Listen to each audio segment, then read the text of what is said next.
मैं आज आप लोगों के सामने एक एक्सपीरियंस टीचर +2 में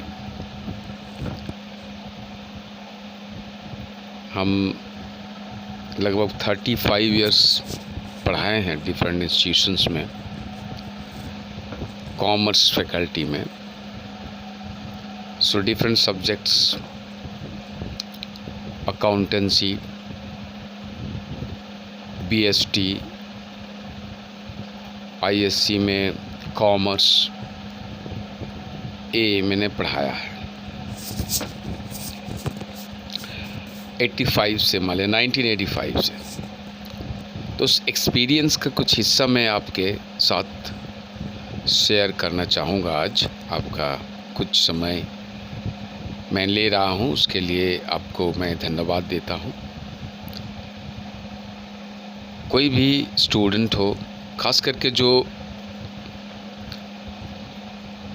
न्यू 11 में एडमिशन लिए हैं, उन लोगों के लिए मैं आज बात रखता हूँ।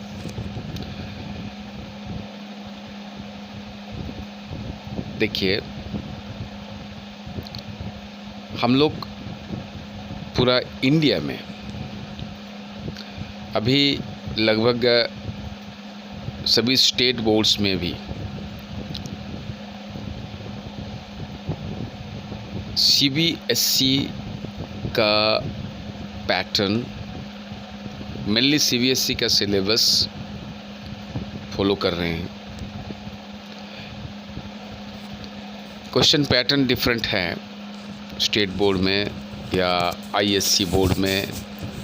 CBSE का क्वेश्चन पेपर से अलग है, डिफरेंट क्वेश्चन पेपर का, डिफरेंट बोर्ड का डिफरेंट क्वेश्चन पेपर है, बट कंटेंट्स मोर और लेस, सिलेबस मोर और लेस सेम है। खास करके 11 अकाउंटेंसी के बारे में जब हम बात करते हैं तो मुझे सबसे पहले ये बात कहना है कि आप CBSE का सिलेबस फॉलो कर रहे हैं तो NCERT का बुक क्यों नहीं? ठीक है, NCERT का बुक में, खास करके अकाउंटेंसी का बुक में एक्सरसाइजेज ज़्यादा नहीं है, प्रैक्टिस का ज़्यादा स्कोप नहीं है। तो एक अच्छे राइटर के बुक, बहुत सारे राइटर्स हैं, तो आपके टीचर वो बता देंगे। आप प्रैक्टिस के लिए रख सकते हैं जिसमें नंबर ऑफ सम्स बहुत ज़्यादा हैं, उस तरह के number of sums in the sense practical problems ज़्यादा हैं, जिससे आपको डिफरेंट सिचुएशन अराइज होगा जिसमें आप सीखेंगे। प्रैक्टिस ज़्यादा है, but my point is NCERT का जो गाइडलाइंस है, NCERT का जो दिशा निर्देश है, NCERT का जो मेथड है, जो ओपिनियन है, NCERT में जो डिफरेंट अकाउंटिंग टर्म्स का जो परिभाषा यानी डेफिनेशन दिया हुआ है, जो समझाया गया है, जो वर्डिंग्स है, ये बेस्ट है, बेस्ट क्लैरिफिकेशन है समझने के लिए अकाउंटिंग के बेसिक्स को। NCERT का जो लैंग्वेज है, जो वर्ड्स का यूज है, बहुत ही अप्रोप्रिएट है। इसीलिए हम सभी बच्चे को ये कहेंगे कि आप लोग NCERT का एक बुक ज़रूर रखिए और NCERT का गाइडलाइन ही फॉलो करना है। देखिए, CBSE स्कूल्स में वो तो मैंडेटरी है, मतलब बाध्यता है, यूज़ करता ही है, करना चाहिए। बहुत सारे स्कूल हम भी अपने अगल बगल में जो है हम सुनते हैं कि उन लोग एनसीईआरटी का फॉलो नहीं करते हैं और अपना जो पुरानी मेथड्स है, जो अपने उनके नॉलेज में है, वही पढ़ाते हैं। बट ये होना ज़रूरी है। एनसीईआरटी का गाइडलाइन, एनसीईआरटी का बताया गया rules of mainly debiting and crediting of accounts जब आप सीखेंगे, और ख़ास करके टीचर लोग का भी मैं कहूँगा एज ए सीनियर टीचर कि आप लोग का पुराने मेथड से जो ब्रिटिश रूल है, ओके, ब्रिटिश अप्रोच जो है, ट्रेडिशनल अप्रोच ऑफ जो डेबिटिंग क्रेडिटिंग अकाउंट्स है, जो रियल पर्सनल नॉमिनल पे आधारित है, वो हमारे समय का, हम लोग उसमें पढ़े हैं। हम लोग अकाउंटेंसी का पढ़ाई उसी से शुरू किया था। हमारे प्रोफेसर लोग उस समय उसको, क्योंकि उन लोग पढ़े थे, एजेड थे। तो अभी जो है, जब एनसीईआरटी इसको रिकॉग्नाइज ही नहीं किया, आप शायद जो टीचर हैं वो ज़रूर पढ़े होंगे एनसीईआरटी का बुक, कि इसमें कहीं पर भी ब्रिटिश अप्रोच यानी ट्रेडिशनल अप्रोच यानी मेथड 1 जिसको कहता है, जो गोल्डन रूल के नाम से परिचित है, वो एनसीईआरटी रिकॉग्नाइज ही नहीं किया है। एनसीईआरटी दिया है मॉडर्न अप्रोच या अमेरिकन अप्रोच, जो बहुत ही कम्प्रिहेंसिव है। और इसीलिए मुझे लगता है कि एनसीईआरटी उसको रिकॉग्नाइज नहीं किया। एनसीईआरटी का किसी भी एनसीईआरटी के अकाउंटेंसी बुक में कहीं भी एक भी वर्ड आपको नहीं मिलेगा अबाउट रियल पर्सनल नॉमिनल। तो क्यों हम बच्चों को उसको पढ़ाएं जिसका जो डिफेक्टिव है, उसका बहुत सारे डिफेक्ट्स हैं। उसमें से कुछ डिफेक्ट्स जो है आप को हम बता दे रहे हैं, एक दो ठो। जैसे अकाउंटिंग का मेन पर्पस होता है कि अकाउंटिंग ईयर के एंड में फाइनेंशियल रिपोर्ट्स बनाना, यानी फाइनेंशियल स्टेटमेंट्स, जो traditionally trading profit and loss account and balance sheet के नाम से परिचित है, एंड मॉडर्न लैंग्वेज में उसका income statement and balance sheet को पोजीशन स्टेटमेंट कहा जा रहा है। सो उसको बनाया जाता है। Main purpose of accounting is to prepare correctly to ascertain the profit, or you can say the result of business operations at the end of an accounting year. तो result of the एक साथ business चलाया, तो उसके बाद एक साल के बाद जब एक साल ख़त्म होता है, उसमें देखा जाता है कि हमारे इनकम कितने हुए, हमारे रेवेन्यूज़ या अर्निंग्स क्या हुआ, या और एक्सपेंसेस क्या हुआ, या इनकम्स एंड गेन्स क्या है, कितना है, और एक्सपेंसेस एंड लॉसेस कितने हैं।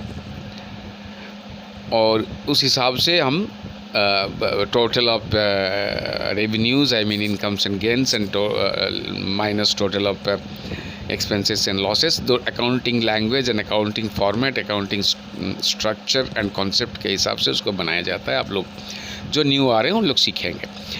तो ये उसमें से नेट प्रॉफिट इस हिसाब से बिजनेस का correct and fair net profit निकाला जाता है।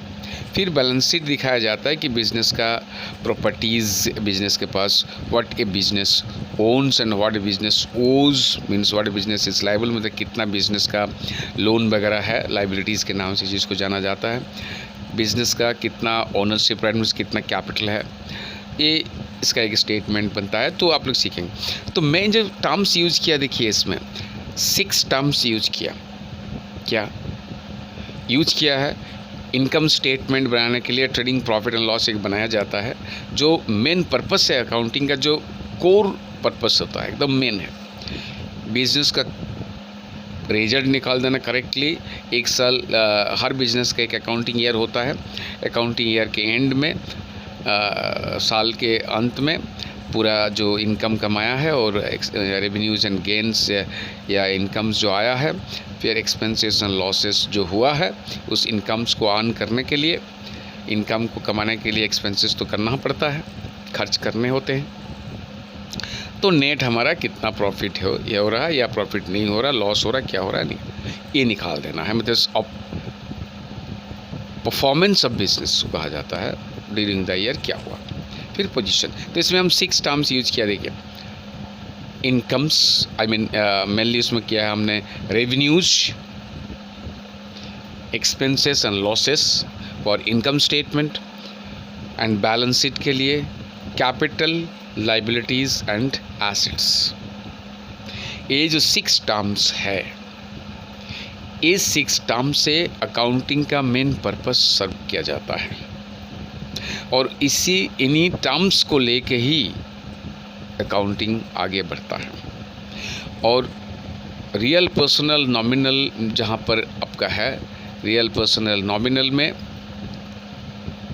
इनकम स्टेटमेंट, पोजीशन स्टेटमेंट नहीं बनता है, यानी बिजनेस का प्रॉफिट लॉस नहीं निकाला जाता है, बिजनेस का आर्थिक स्थिति नहीं बताया जाता है। रियल पर्सनल नॉमिनल का इसके साथ कोई संबंध नहीं है। बट मॉडर्न अप्रोच में जो बताया गया है रूल्स, वो बताया गया on the basis of revenues, capital, liabilities, assets, expenses, losses, जो डायरेक्टली अकाउंटिंग का मेन पर्पस सर्विंग स्टेटमेंट्स जो बनते हैं, जो डायरेक्टली रिलेटेड है उसके साथ, उस टर्म के साथ। तो हमने और मॉडर्न अप्रोच क्या किया है, उन्हीं टर्म्स को लेके रूल फ्रेम किया है। एसेट, एक्सपेंसेस, लॉसेस के लिए 1 set, and capital, liability, revenues के लिए another set. Those are called asset, expenses, losses, revenues, capital, revenues, liabilities, elements of accounts, और उसको कहा जाता है nature of account as per NCERT. तो एनसीईआरटी इसी के बेसिस पर सारे डेबिट क्रेडिट का रूल्स बताए हैं, जो बहुत ही कम्प्रिहेंसिव है, और ये डायरेक्टली इसीलिए एक्सेप्टेबल है, इसीलिए अमेरिका उसको प्रेफर करता है, उसको अमेरिकन अप्रोच भी कहा जाता है। ऑस्ट्रेलिया, अमेरिका जो है वो ब्रिटिश अप्रोच को एक्सेप्ट नहीं किया। हम लोग भी उसको उस रूल्स को इनडायरेक्टली, वो तो एनसीईआरटी रिकॉग्नाइज नहीं किया, एनसीईआरटी उसको कहीं पर भी उल्लेख नहीं किया। इसका मतलब है कि हम लोग भी उसको नहीं चाहते हैं। तो हमें ये काहे को सीखना है, वो डिफेक्टिव रूल्स है, तो the defectives, and if you want to know many more defects of traditional approach, British approach, real personal nominal account जो है, वो आप पढ़िए। एबीएस पब्लिकेशन का बुक, जो मनीलाल दास का बुक है, जो कलकत्ता यूनिवर्सिटी में उसको मतलब ईस्टर्न इंडिया में बहुत ज़्यादा रिकॉग्निशन है उसका। आईएससी का भी बुक है, आईएससी का 11 कॉमर्स का बुक है, कोलकाता यूनिवर्सिटी में यूज होता है कॉलेजेस में। तो उसमें आप देखिए, पढ़ के क्लियर लिखा हुआ है, these rules, rule 1, set 1, method 1 बोल के लिखा हुआ है, these rules suffer some defects, clearly लिखा हुआ है, and that is why students are advised to follow, to apply in practice the modern approach, that is method 2, which are easy to apply and very much comprehensive and flawless, means इसमें वो त्रुटि रहित है। तो मेरा जो advice रहेगा teachers को भी, स्टूडेंट को भी, कि आप लोग एनसीईआरटी का जो गाइडलाइंस है उसको फॉलो करें, मॉडर्न अप्रोच से बच्चे को पढ़ाएं जो टीचर्स हैं। और बच्चों का भी मैं कहूँगा कि आप लोग एक एनसीईआरटी का बुक रखिए, और जो मैंने कहा उसको आप ध्यान में रखिए, तो आपका जो अकाउंटिंग का बेसिक नॉलेज है वो बहुत स्ट्रॉन्ग हो जाएगा। क्योंकि अकाउंटिंग मेनली एक आर्टिस्टिक नॉलेज है जो बेसिक्स पर आधारित है। और बेसिक्स आपको सही नॉलेज नहीं होगा, वीक रहेंगे बेसिक में, तो वो श्योरली आगे जाके this subject will be a burden for you. So मेरा ये इंसिस्टेंस है, मेरा ये रिक्वेस्ट है to teachers to follow, to teach the students the modern approach, the American approach, on the basis of framed on the basis of accounting equation, और इसको आप लोग पढ़ाइए। और बच्चों का भी मैं कहूँगा कि आप लोग एक NCERT का बुक लिया, बहुत कम दाम है उसका, क्योंकि वो सरकारी सब्सिडाइज रेट में बेचा जाता है। सरकारी रेट है 125 140 के अंदर है, तो रखिए और उसमें जो रूल्स दिया हुआ है उसको देखिए। और एक अकाउंटेंसी तो प्रैक्टिस से ही रिफ्रेश एंड रिफाइंड होता है, बिकॉज आर्टिस्टिक नॉलेज है, कंटिन्यूस प्रैक्टिस का ज़रूरत है, different types of practical problems की ज़रूरत है।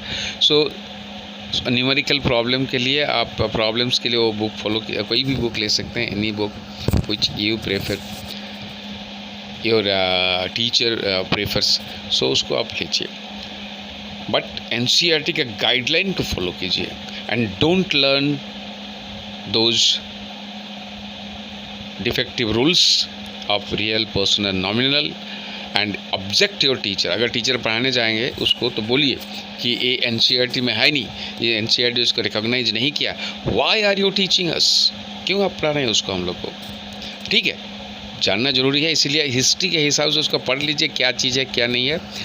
तो रियल अकाउंट क्या होता है, पर्सनल अकाउंट क्या होता है, नॉमिनल अकाउंट क्या होता है, ये सब ठीक है, उसको जानना ज़रूरी है, क्योंकि history can not be avoided and those are sometimes called that golden rules of accounts.